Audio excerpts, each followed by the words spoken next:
Now, the Independent National Electoral Commission, INEC, has repeatedly said that it is determined to forge ahead with its plans to hold elections as scheduled starting from February next year.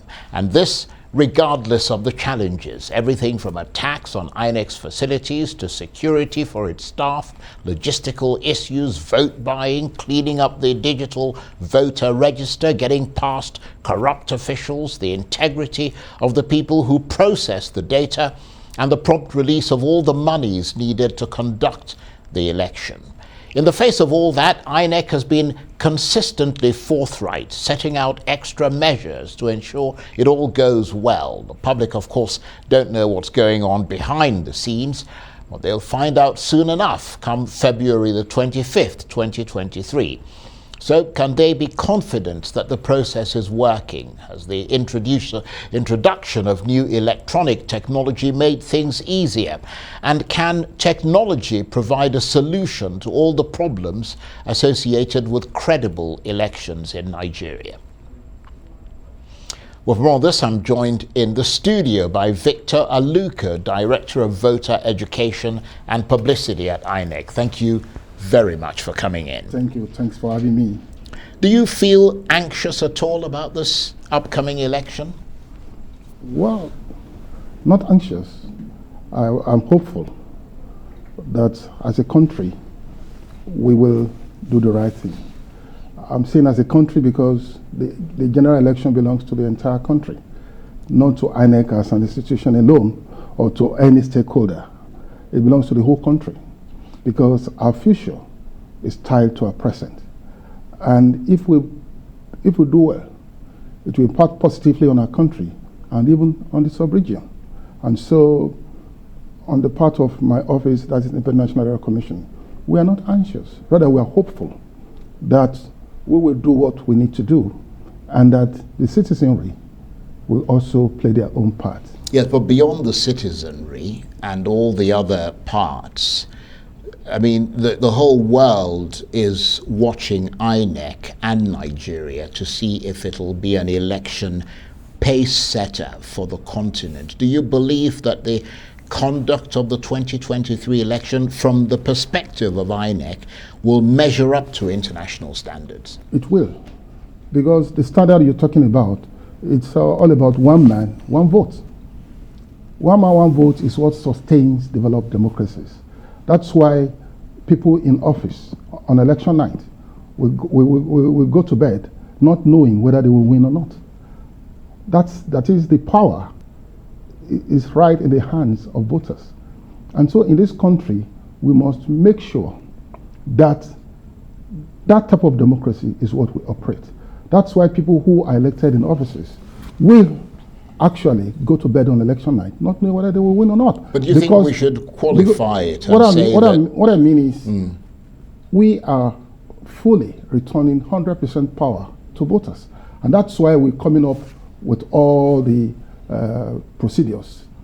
We're bringing a lot of technology.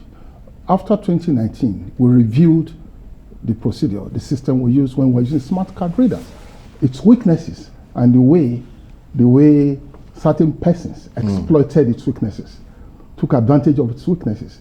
We had a good review. And after that review, we realized that we needed to do what we call biometric identification system. Before, we had just a single identification system, only fingerprints. And when fingerprints failed, we were faced with a situation where we couldn't really help the situation, and people took advantage of that. So we are now preparing for a biometric identification system. That's why the Commission, came up with what we call BVAS, the BVAS equipment. And I can say categorically, as of today, we have not less than 80% of the entire BVAS equipment with us. And by the end of the year, we must have gotten everything we needed in terms of all the equipment. We have 176,000 plus polling units in the country. And we're going to put the equipment in every polling unit. In other words, we must ensure one man, one vote. And that's what the BVAS will help us to achieve. And we're not only trying to achieve one man, one vote, we're also trying our best to make sure that once people vote and the votes are counted at the polling units, nothing will change those votes. Nothing will change those results. Well, that's critical, isn't it? That's critical. Yeah. Because from our experience too, we also know that between the polling unit and the first collation center, that's the World Collation Center, things could happen. It's happened in the past. We have to face reality. And so we also brought a system where we use the same VIVAS equipment to also transmit the result to what we call the INEC result viewing portal. And then we democratize our portal in such a way that anybody, anywhere in the world, who links up to that portal can see the results real time. You can see the results as they are coming local government by local government. And at the end of the day, you even know the result before we declare the candidates. And we believe that with what we have put in place, we are set for the best election this country will ever witness in our history. Right. Well, that sounds very impressive, and I'm sure a lot of people will be happy to hear the confidence that you're exuding tonight. But going back to the outset, if you like, what are the problems right now with the digital electoral register? Because, I mean, there have been reports of numerous voter cards that appear to have photos of children on them, and people who've registered more than once, reportedly by simply changing their facial expressions or their clothes or even the way they were sitting. I want to say that the register we have is solid. The register is solid. It's perhaps one of the greatest data of individuals in any country in the world. Right now, we have 93.5 million persons on our register. 93.5 persons with all their data, all their particulars, the names, the gender, the addresses, the phone numbers, emails.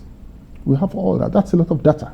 I don't think there's any other organization that has that data of Nigerians like the one we have.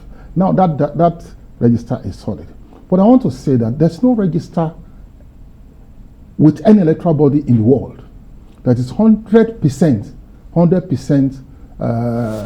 without any issues. Because even if you have 100% data is 100% clean as at yesterday, between yesterday and today, there could be people that the good Lord must have called home. So those people will still be on that register until you review that register. That's a good point. So what we have is a register that is very solid, that is reliable, and that can be used for election. Remember, as of 2019, we had 84 million persons on our register. We had our register. That register, we started compiling the electronic register in 2011. You remember? And of course, that was based on our experience in 2007 too. So we decided to start an electronic register. We call it a living register. That is a register you can easily update electronically over and over. I will tell Nigerians that once you register, in your lifetime, you don't need to register again. You only need to register once, because that register will always be in our computers. And anytime we want to review the register, we'll tell you, if you have registered before, don't ever register again. Yeah, so the register will always be reviewed, right, and we'll be reviewing that register. Sure. And now, what we did between last year and this year, when we had continuous voter registration, was just an update. When we asked persons who didn't register before, persons who had come of age, to come and register. And then when we even gave opportunity to persons whose cards were already damaged or lost, because the card cannot last forever. There will be cards that are damaged, there will be cards that are lost, and so we give opportunity to people. We even told those who transfer from place, because it's normal. You get transferred, you leave your city to live another place, even within the same state. Talk less of, between two states. And we give people the opportunity that if you move to another place, also let us know. And the cards we give are free. We don't charge anybody. Right. But I'm curious about how these duplicate would-be voters manage to slip through the state-of-the-art, like fingerprint, facial recognition technology that's being used. As at now, I can tell you there are no duplicate registrations in our register. None. And I want to say that on election day, with the system we are using, nobody that is ineligible to vote in any polling unit will be able to vote. Because once you bring your voter's card, the beavers machine will accredit you. That is, the beavers machine will check your fingerprint. If you are okay, you are allowed to vote. If there's any problem with your fingerprint, the beavers machine will check your face. And if your face and fingerprint cannot be validated, that means the card does not belong to you, because you can't forget your face at home.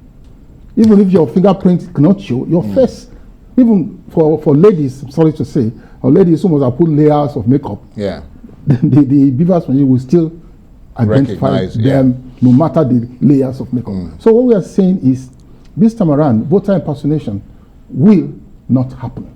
So anyone that is thinking that maybe you ordered some cards before and you just share to some guys and tell them to go and vote, it will not work. But there have been issues in the past. And another Sorry, thing, finish. Yes. Another thing is if you maybe you that's all we are saying. You still believe you can beat the system. Maybe you voted once and then you go again to try to vote. It will not work because the card will reject the person. Right, but what about the equipment itself? Because there have been issues where they've broken down or there have been problems, Of course, any technical equipment can break down. When we had smart card readers, of course, there are some that broke down too. The important thing is when you are planning, you have what we call contingency arrangements. Right. That is, if you're planning to use 10 in a place, you should have 12 in case something breaks down. All cannot break down at once. Yeah. It will not be like that. But we have contingency arrangements in each local government area, and we'll have our technical persons on ground.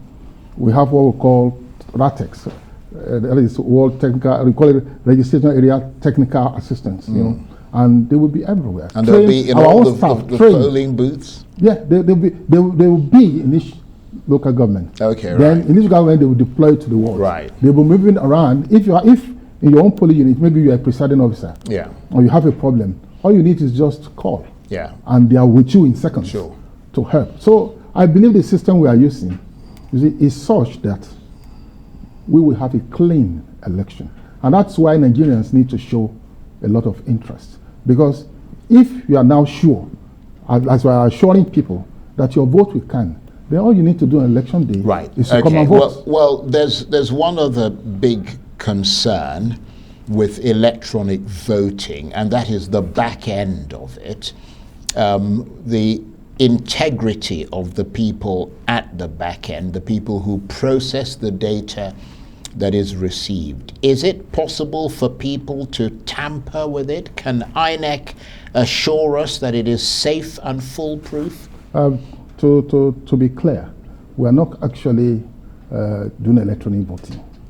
It's only what we are doing is electronic accreditation. Voting will still be by tampering the ballot paper and putting the ballot paper. Yes, so it's not electronic. Right. We're not using electronic voting machines or anything, but it's the accreditation. Yes. We're using the beaver and the transmission of the results. Right. And the transmission. Yeah. The voting itself, that is what we say voting. It's a process. It's a process anyway, but the actual thumbprinting of the ballot physical process. Or the ballot paper is still a physical process. Right. So what you're talking about is that the data, that is the beavers equipment, of course, as it's working, whether there will be any compromises or anything. Or also when you're transmitting the results. When there are people collecting that data. It's a simple process. Yeah. It's a simple process. The beavers, at the end of the day, the presiding officer, after sorting out the ballot papers, he will bring the ballot papers, put them on the table from the ballot box. And everybody is there to see them count it sort them out. Right. Then he will count party so this is the vote, party so this is the vote. All will be in the open. Then he will record those votes in the form, which we call form EC8A. That is the form for result at the polling unit. The polling unit is the lowest levels of activity, and that is a very important activity because that is where the action actually is. Every other thing you do is after the polling unit activity. So at that polling unit, once the presiding officer has recorded the result on the Formisi 80, he snaps the form with the beavers. The beavers comes with photographic insertion. He snaps, and then it's recorded, just like when you use your own smartphone to snap some. Then what he has snapped, that image, is what he will transmit to our result viewing portal. We are not transmitting data. That's why it cannot be manipulated. Okay. We are not transmitting 1 + 1. We are transmitting image. Right. The image. So there's no way anybody can manipulate that image. You can't, right. You can't tear the image that is online. Yes. If it's data, maybe some people can juggle, but you can't do anything to an image. So in terms of photograph. Right, in terms of manipulation then, where you're concerned is vote buying, for example. The issue of vote buying is beyond. Yeah. Is beyond, because most of the time something that takes place beyond our polling units. We don't have any control outside the polling unit. The enclosure that is polling unit belongs to us on election day. But the periphery of the polling unit, the outer yes, part of the that's not entirely in your control, and you have to depend on security and all the rest of it, and also to secure the polling booths. What's happening. Right. And that's why for on the issue of vote buying, we are appealing to the conscience of people. We can do more than that. Appeal to the conscience of people. Right. Let people know that it's better, to vote according to your conscience rather than allow yourself to be influenced. Right. But looking at the things that are within your control, what about the logistics of moving people and materials around? I mean, there are difficult areas, riverine areas, all kinds of places. It's a big country. Yeah. It's a diverse country. All the way from the Sahel areas of the far north down to the creeks. But as Nigerians, and over the years, we have a firm grip of our logistics. We know the geography of our country. Yeah, but you haven't always done it successfully. You know the geography of our country. You've had to put off the elections the areas, sometimes. The problems we always have is always our ability to open polling units at 8 o'clock. But this time around, the polling will start 8:30. PUs open at 8:30. Right. We have now made it 8:30 to give ourselves more time. Okay. While, of course, polling will finish at 2:30 instead of 2 we used to do it. And at 2:30, and we said if you're on the queue at 2:30, we'll still allow you to vote. Now, in the issue of logistics, we, this time around, relating very well with the National Association of Road Transport Workers, because how many vehicles will INEC buy? Right. The country has other competing needs. We cannot buy a million Hiluxes or anything. So we rely on other sources to hire. So, and the best thing is to work with organizations. So we have the National Association of Road Transport Workers, all those people who control vehicles at local levels. And of course, we sign MOU, memorandum of understanding with them. And one good thing we also do is that we create situation rooms in each state, and we make the heads of the road transport workers part of the situation room. That is, if executive members of the National Association of Road Transport Workers in FCT now are with us in the situation room in Area 10 on election day, if there's any problem in Abaji in terms of transportation, the man will phone the man that heads the NATO to say what's happening there, and it will solve the problem. Right. So it makes it easy, and that's what we're going to do all over the country. Okay. To make it possible for us to be able to move to our polling units on election day, open in time, because we'll be moving officials. Of course, security men themselves will be moving. We'll be moving materials. It's never an easy thing. It's a deployment that is even greater than war. It's a massive deployment. You'll be deploying in 8,809 wards. Well, at this stage, of course, it is, we appreciate your confidence, and I'm sure a lot of people will feel better from listening to you. But as they say, the taste of the pudding is in the eating. So we're going to see what happens in 2023. Victor Aluko, Director of Voter Education and Publicity at INEC, I want to thank you very much indeed. Thanks so much. Thank you.